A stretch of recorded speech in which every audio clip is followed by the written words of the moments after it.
дуруд ба роғибони футболи тоҷик. нашри навбатии барномаи фатҳро дар такя ба рақобатҳои даври шашуми чемпионати Тоҷикистон оид ба футбол миёни дастаҳои Лигаи Якум манзуратон мегардонем. даври шашуми чемпионат бе муҳобо беҳтарин бозиҳоро дар бар мегирифт ва интизор мерафт ки дар ҷадвали мусобиқа баъди ин рақобатҳо дарҳамбарҳамии зиёде рӯй медиҳад. шояд дар садрҳои ҷадвал он қадар тағйироти ҷиддӣ ба миён наомад, вале дар таҳхонаи ҷадвал ҳама чӣ ба асли худ баргашт. гап сар ин аст ки саразми панҷакен даври гузашта бо сабаби бохтҳои пайҳам ба мавқеи 13-ум ё худ охирин хонаи ҷадвал рафта буданд. вале ин навбат Раҳматулло Фузайлев ин чизҳоро ба куллӣ ислоҳ кард. классикои даври панҷум чӣ гунае гуфтем миёни Парвоз ва Ҳулбуки Восеъ буд. дар чунин бозиҳо аз як ҷиҳат мешавад шумораи голҳои зиёдеро мунтазир шавем, вале аз ҷиҳати дигар агар бозии прагматикӣ сурат бигирад ба қавли худатро ки кушӣ гол намешавад. аз афташ бозӣ ба шеваи дуюм сурат гирифт, аммо ҳардуи дастаҳо мавқеъҳои худро дар ҷадвали мусобиқа тағйир надоданд. ана вазъияти сомони ҷураи мо он қадар хуб нест. онҳо то 2 даври пеш дар мавқеи дуюм буданд ва онро бо Парвоз ҳадя намуданд ва инак марҳамат мавқеи 4-уми ҷадвалро ихтиёр карданд. аммо ин натиҷа барои дастаи навкор натиҷаи бад нест. дастаи хушсалиқаи чемпионат сарои камари 5 хостори даст ба гиребоншавӣ бо Ҳулбуку Парвоз аст ва боварӣ дорам ки ин даста метавонад дар ин кашталгириҳо истодагарӣ карда тавонад. ман ҳанӯз аз оғози чемпионат гуфта будам ки имсол сарои камар шӯхӣ надорад. хулас рақобатҳои даври шашуми чемпионати кишвар миёни дастаҳои Лигаи Якумро дар ин нашри барнома васеътар шарҳ медиҳем. оғозаш кардем. барои ман бештар баъди бозии Ҳулбуку Парвоз рақобати Моҳири Ёвону Сомони Данғара маркази диққат буд. мегуфтанд Сомон ки мавқеи дуюмро аз даст дод ва баъди ҳадиақал мусовӣ мавқеи сеюмро ҳам аз даст медиҳад, дар ин дидор чӣ кор мекарда бошад? Моҳири Ёвон ҳарчанд дар миёнаҳои ҷадвал қарор дорад, вале хеле дастаи хатарнок аст. дилхоҳ дастаро метавонад шикаст бидиҳад ва дар дилхоҳ даста метавонад шикаст бихӯрад. бозӣ бо Сомони Данғара барояшон саҳлу сода паси сар нашуд. аз имкониятҳо истифодаи самаранок доштанд, вале фурсатҳо кам буд. аз ҷониби муқобил низ ҳамин тавр. чанд фурсате доштанд ба қавле заданд, вале чанд лаҳзаҳои хуби дигарро аз даст доданд. бозӣ аз ҳисоби қудрату тавону қувва баробар ки ҳамкорони мо онро пайгирӣ карданд ва фурсат аст ки якҷо тамошо намоем. даври шашуми чемпионат дар майдони марказии ноҳияи Ёвон футболбозони дастаи Моҳири ноҳияи Ёвон дастаи футболбозони Сомони ноҳияи Данғараро қабул намуд.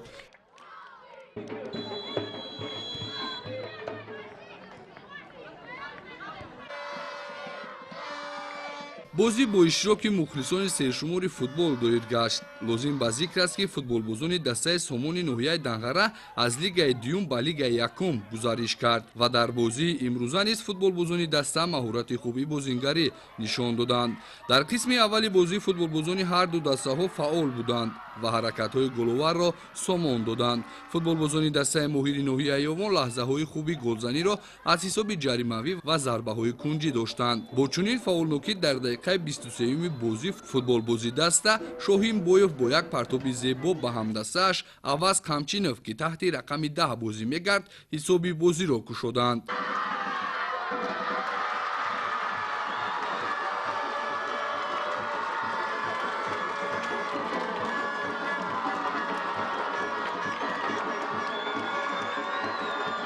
аз чунин ранг гирифтани бозии футболбозони дастаи Сомони ноҳияи Данғараро афтода нашуда бештар ҳаракати голзаниро анҷом доданд. мавриди зикр аст ки футболбозони дастаи Сомон то ба ин даври бозӣ дар даври панҷуми чемпионат дар бозӣ бо дастаи Парвоз мағлуб гашта буд ва ба ин даври бозӣ бо омодагии хуб ҳозир гашта дар бозии имрӯза футболбозони даста маҳорати хуби бозингариро нишон доданд. дар дақиқаи 33-юми бозии имрӯза аз ҷониби футболбози дастаи Сомон Сафарбек Қурбонов голи ҷавобӣ вориди дарвозаи Моҳир карда шуд.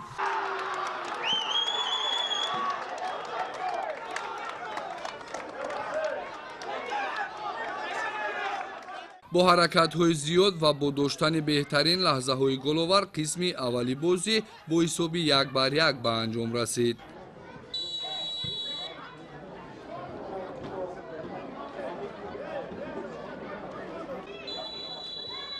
қисми дуюми бозӣ оғоз гашт ва аз аввалин дақиқаҳо футболбозони ҳарду дастаҳо кӯшиши тағйир додани ҳисоби бозиро доштанд ва чунин ҳам шуд ки дар дақиқаи 77-уми бозӣ аз ҷониби футболбози дастаи моҳири ноҳияи Овон Шоҳин Боев ки бо партоби тӯб ва ҳаракатҳояш лаҳзаҳои головари зиёдро анҷом медод, голи дуюм вориди дарвозаи дастаи Сомони ноҳияи Данғара карда шуд.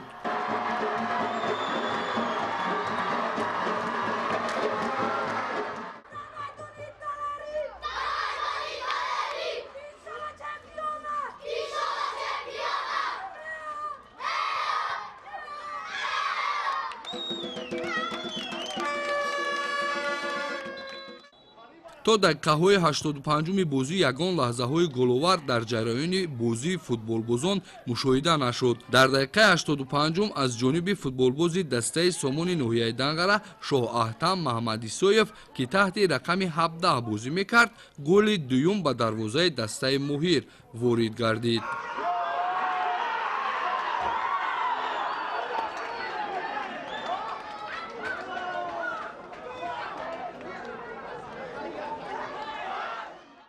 бо ҳамин даври шашуми чемпионати Тоҷикистон байни дастаҳои Лигаи Якум миёни дастаҳои Моҳири ноҳияи Овон ва дастаи Сомони ноҳияи Данғара бо ҳисоби 2-2 ба анҷом расид. Пас аз ин сабқат дастаи Сомони ноҳияи Данғара дар ҷадвали чемпионат байни дастаҳои футболбозон ҷойи дуюмро касб намуд ва дастаи Моҳири ноҳияи Овон мақоми шашумро ишғол кард. имрӯз шумо шоҳиди он ҳастем ки бозӣ дастаи пурқувват буд, дастаи Моҳир. мо бо ин даста хеле шиносем, мо бозӣ рафиқона кардагем, бо ин дастаро омӯхтаем. барои ҳамин мо имрӯз бозӣ хуб нишон додем. имрӯза бозӣ чӣ гуна буд аз назари шумо? имрӯза бозӣ хеле бозӣ душвор буд ки дар ҳар дастаҳо бозӣ хуб нишон доданд, вазъиятҳои голзанӣ ҳарди даста доштанд, ҳарди даста дуголи худро ба дарвозаи якдигар ворид карданд. фикри ман дар бораи бозӣ он аст ки вақте ки дар қисми якум бозӣ мо камакак сустар шуд, дар вақти танаффус тренери сармураббии даста дар бозӣ як камакак ягон карда, дар қисми дуюм ду бозигарро иваз намуд. барои ҳамин камакак бозӣ дигартар шуд. акнун ба рост шегӯям дар ин бозигари мо камакак беаҳамиятӣ карда, оқибат бозӣ дурам шуд. дуюмин бозие ки маркази диққати мухлисони футболи Лигаи Якум буд, ин дидори дастаҳои Парвоз ва Ҳулбуки Восеъ буд. тимҳо барои мавқеи аввал мубориза мебурданд ва ғолиби ин дидор ба таври худкор садри ҷадвали мусобиқаро молик мешуд. гап сар ин аст ки Парвоз нисбати Ҳулбук як бозии кам дорад ва дар сурати ғалаба дар бозии навбатӣ шояд ин мавқеъро бо таносуби голҳо ё холҳо моли худ созад. хулас рақобати дастаҳо ҳарчанд яке аз бозиҳои сертамошобин буд, вале бозии сергол нашуд. ҳатто гуфта метавонем ки бархурди бидуни гол буд. ҳар дуи дастаҳо услуби дифоъкоронаро ихтиёр карданд ва дар ниҳоят мо бозиеро дидем ки ҳам фурсатҳои хатарнок камтар буд ва ҳам шоҳиди гол нашудем. дар қисми аввал соҳибони майдон имкон доштанд ки ҳисоби бозиро кушоянд, аммо чандин ҳолатҳои ба гол наздикро ба хубӣ истифода бурда натавонистанд. дар 90 дақиқаи бозӣ ба ҳеҷ бозингари ин дастаҳо имкон даст надод ва билохира бе кушодани ҳисоб бозии мазкур 0-0 мусовӣ ҷанбаст гардид. акнун ба бозии як дастаи навкори дигар таваҷҷӯҳ мекунем. саразми Панҷакен дар аввали мавсим ҳамагӣ як ғалаба дошт ва дигар ҳамин хел марҳилаи шикастхӯриҳои ин даста шурӯъ шуду охир то даври гузашта дар мавқеи охирини ҷадвал қарор гирифт. бозии даври шашуми чемпионат ин дастаро муқобили Исфара рӯбарӯ кард ки барои раҳоӣ ёфтан аз таххонаи ҷадвал имкони хубе буд. аз ин рӯ футболбозони дастаи Панҷакентӣ тамоми нерӯи худро сарф карданд то муқобили Исфара ғалаба ба даст биёранд. дар қисми аввали бозӣ ҳарчанд ҳар ду тараф имкони хуб доштанд то ҳисоби дидорро кушоянд, аммо ин чиз ба ягоне аз дастаҳо муяссар нагардид.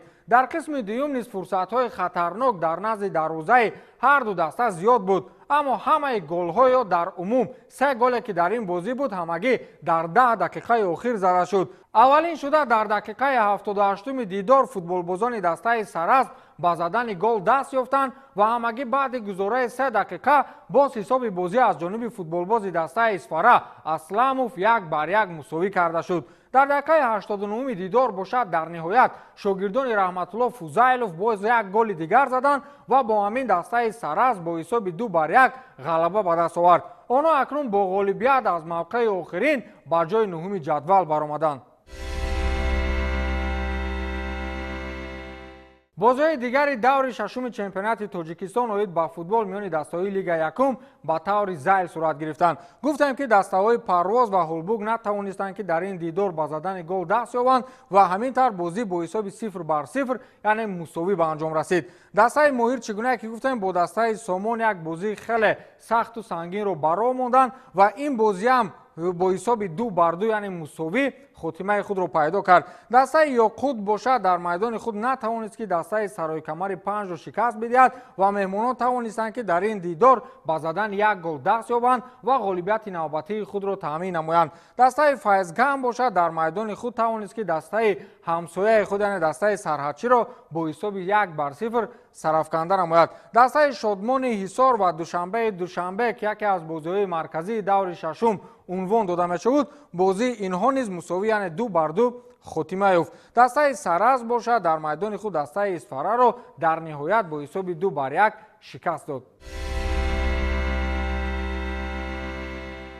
هرچند در موقع‌های اول و دوم جدول مسابقه لیگ یکم فوتبال کشور یگان تغییرات جدی بعد دور ششم نیست، ولی در موقع‌های دیگر به چشم می‌رسد. مخصوصاً در دور گذشته که دسته سراسب در موقع 13 جدول قرار داشت، همینک با غالبیت نوبتی خود بر مقابل اسفاره توانست که موقع خود را عوض نماید و به جای نهم جدول مسابقه برآید. همکنون در موقع آخر جدول با 1 غلبه در 5 دور مسابقه فقط دسته یاقوت جای گرفته است که موقع 13 را اشغال نموده است. دسته سرحدچی نیز یکی از دسته‌های ضعیف در جدول مسابقه عنوان داده می شود و در 5 دور مسابقه همگی 1 غالبیت دارند که با 3 امتیاز موقع 12 جدول را مال خود کردند. دسته سامان دنغره که تا دور گذشته در موقع دوم جدول بود، همینک در با گذاره 1 دور دیگر موقع خود را با موقع 4 عوض نمود و موقع 3 جدول را باشد یک دسته خوش سلیقه دیگر مسابقه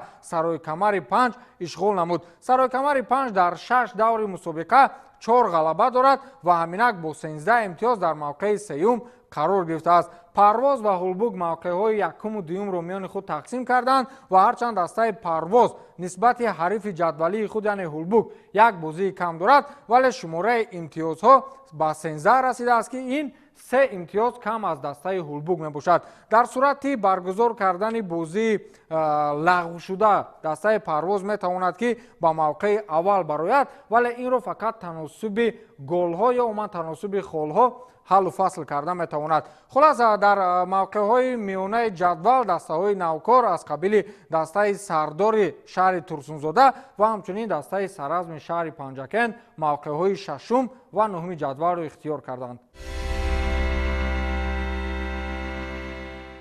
دور هفتم چمپیونات فوتبالی کشور میان دسته‌های لیگ یکم با ما بازی‌های خیلی پرشدت رو برای خواهد ماند. مخصوصاً بازی مرکزی دور مذکور این دیدار دسته‌های هولبوک واسه و ماهر یومون خواهد بود، چون که هر دوی دسته‌ها از حساب هیئت از حساب توان و قوه یعنی که برابر هستند و می توانند که یک بازی خیلی پرشدت و شاید یکی از بازی‌های سرگل را در دور هفتم چمپیونات براه مانند. این بازی روز نهم ایون در میدان هولبوک صورت میگیرد و بازی دیگری که شاید که مخلصان فوتبال انتظارش باشند این دیدار دسته‌های دوشنبه و سراسب شهر پنجکن میباشد، چون که دسته سراسب اکنون غالبیت‌های خود را شروع کرد بعد آن قدر مرحله شکستخوری ها و می تواند که این بازی هم یکی از بازی های خیلی پرشدت باشد. خب دسته سامان دنغره در میدان خود دسته نوکار دیگر یاقوت شهر بغداد را قبول میکند و دسته سرحدچی باشد در میدان خود دسته شادمان را انتظار است. همچنین دسته اسفاره در میدان خود با دسته парвоз бозӣ мекунад ва дастаи сардори шаҳри турсунзода бошад як бозии хеле мушкилеро муқобили файзканди ноҳияи восе баро хоҳад монд. аз ҷониби лигаи футболи тоҷикистон ба беҳтаринҳои моҳ дар лигаи якум тӯҳфаву ҷоизаҳо супорида шуд. унвони беҳтарин футболбози моҳи майро футболбози дастаи Улбук Сафаралӣ Каримов соҳиб гардид. Мавсуф дар 4 бозӣ 2 голу 2 паси головар анҷом дод ки чунин омор ҳеҷ аз футболбозони дастаҳои лигаи якум надоранд. инчунин мураббии ин даста Ҷурахон Мирзоев низ унвони беҳтарин мураббии моҳи майро гирифт ки эшон дар 6 даври баргузор гардидаи рақобатҳои лигаи якум дастаи Улбукро ба садри ҷадвали мусобиқа баровард. лигаи футболи Тоҷикистон беҳтаринҳои моҳро дар ҳаҷми 2000 сомонӣ қадрдонӣ намуд. дастаҳои лигаи якум ғайри дар ин мусобиқа мубориза бурдан, ҳамчунин дар дигар фронти мусобиқаҳои футболӣ низ муборизаҳои худро идома медиҳанд. чанде пеш дербии ноҳияи восе дар симои Файзканд ва Улбук рақобатҳои худро дар доираи бозиҳои ҷоми Тоҷикистон баро монданд ки тимҳо барои роҳ ёфтан ба даври 8-1-ниҳоии мусобиқа мубориза бурданд. ин бозиро Дилшод Назирмадов пайгирӣ кардааст ки ҳоло тамошо мекунем.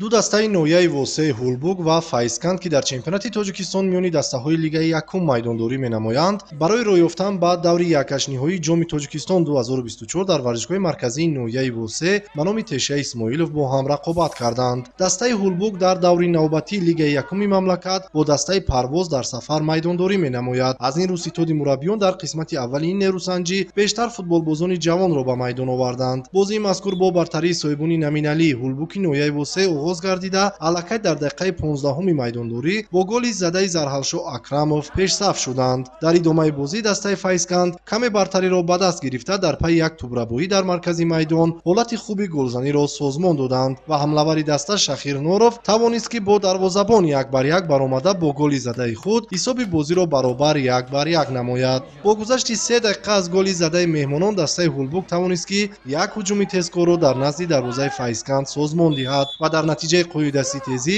дар назди ҷаримагоҳи меҳмонон зарбаи ҷаримавӣ таъин карда шуд. футболбози бо таҷриба Бахтиёр Чориев аз зарбаи ҷаримавӣ як голи зеборо вориди дарвозаи рақиб намуда ҳисобро 2-1 бар нафъи дастаи Улбук намуд. баъди ба бозӣ даровардани тӯб футболбозони Файзканд низ наздик ба нимаи майдон зарбаи ҷаримавӣ бар нафъи худ кор карданд. партофти Маҳмуд Пиров ки ба сӯи дарвозаи Улбук равона гардид аз ҷониби ҳимоятгар баргардонида шуд, вале ҳамлавари Файзканд Гурез Аслонов тавонист ки бо як зарбаи пӯшнокӣ тӯбро вориди дарвозаи рақиб намуда ҳисоби бозиро баробар 2-2 намояд. бо гузашти 1 дақиқа аз ин гол дар нафасҳои охири қисмати аввали майдондорӣ ҳамлавари дигари дастаи Файзканд Ашуров Абдулвосид низ аз канори рости майдон ба ҳуҷум гузашта голи сеюми дастаашро ба дарвозаи соҳибони майдон Улбуки ноҳияи восе ворид намуд. ҳамин тариқ қисмати аввали майдондорӣ бо ҳисоби 2-3 бар нафъи дастаи Файзканд ба анҷом расида дастаҳо ба танаффус баромаданд. дар оғози нимаи дуюми майдондорӣ бошад аз ҷониби мураббиёни даста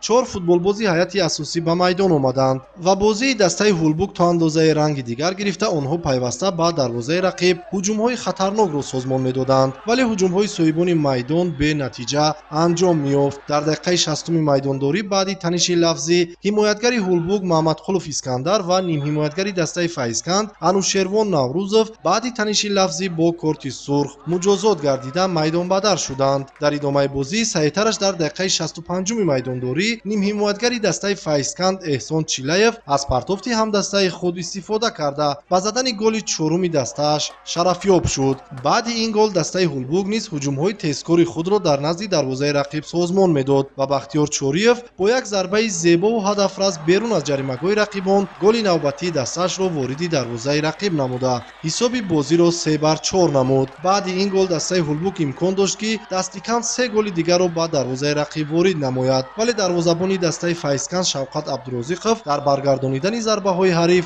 устуворона бозӣ намуда ҳамаи зарбаҳоро бартараф намуд. дар идомаи бозӣ боз ҳам Бахтиёр Чориев аз зарбаи стандартӣ берун аз ҷаримагоҳи меҳмонон як зарбаи зебо иҷро намуд ки тӯб ба паҳлӯи дарвоза бархӯрда берун баромад. дар ҳоле ки футболбозон ба баҳси гол будан ва ё набудан даъвоҳоро идома медоданд, ҳамлавари дастаи Файзканд Шахир Норов баъди бозёфти тӯб дар нимаи майдон тавонист ки ҳуҷуми тезкорро созмон дода ва задани голи панҷуми дастааш шарафёб шавад. ҳамин тариқ дидори дастаҳои Ҳулбуг ва Файзкан дар шаҳроварди ноҳияи Восе барои роҳ ёфтан ба даври яккашниҳоии ҷоми Тоҷикистон 2024 бо ғолибияти дастаи Файзкан ба анҷом расида, ин даста рохати даври навбатиро ба даст овард. فکر میکنم بازی یک بازی جالب گذشت، بازی سرگل گذشت. از دو طرف حالتهای گلزنی زیاد شد. خیلی بهتر است که خیلی آخری کار با نفع ما گشت و ما این بازی را با پیروزی انجام دادیم. با این بازی ما 3 روز 4 روز بود تیار دیده بودیم. بعد از بازی که با هولبوگ کرده بودیم، یک کمبودی که ما در زمین هولبوگ باخته بودیم و کمبودی برطرف کردیم. فهمیدیم که دیگه کدام منطقه کدام خطی بازیشون ضعیفتر است، کدامش سخت‌تر است. ما کم تا 3 روز پیش یک بازی با بچه‌ها سر و کار کردیم که مثلا در بازی که دفاعگرانه بود، ما می‌خواستیم از دفاع در کنترل هجوم‌ها از کنترل هجوم‌ها استفاده بریم. خوشبختانه 2-3 حالتی که بود که ما از کنترل هجوم‌ها استفاده بودیم و نتیجه‌اش دیدیم. امروز بچه‌ها غلبه کردن، بسیار مهنت زیاد کردن. پیش از همه بچه‌ها میناداری کردن که تا آخر بازی کردن و یک پیروزی که مثلا مخلصای بسیار بود از طرف هولبوگ هم از طرف ما میدونیم که هولبوگ با فایزکن یک دربی واسه از یک مخلصای زیاد میبیاد. یک بازی باید بازی خوب نشون دهیم. فکر میکنیم که مخلصا هم از بازی امروز راضی بودن. امروز در ورزشگاه مرکزی ناحیه واسه به نام تشه اسماعیلوف چخیلی که به شما معلوم است دیدیم بازی چخیل تیزتون گذشت. ما بچه‌های ذخیره‌ای را که از قسمت اول با میدان آوردیم. شما میدونید 5 بازی که در چمپیونات جمهوری ما 5 غلبه داشتیم. ما خواستیم که در این بازی از بچه‌های ذخیره‌ای استفاده ببریم. با بازی پرواز که این بازی با ما خیلی درکار است. تیاری برای این شهر دور ششم چمپیونات فوتبالی کشور میانی دسته‌های لیگ یکم بود که اون رو من فردوس خرسند برایتان شهر رو توضیح دادم. تا نشر نوبتی پیروز باشد.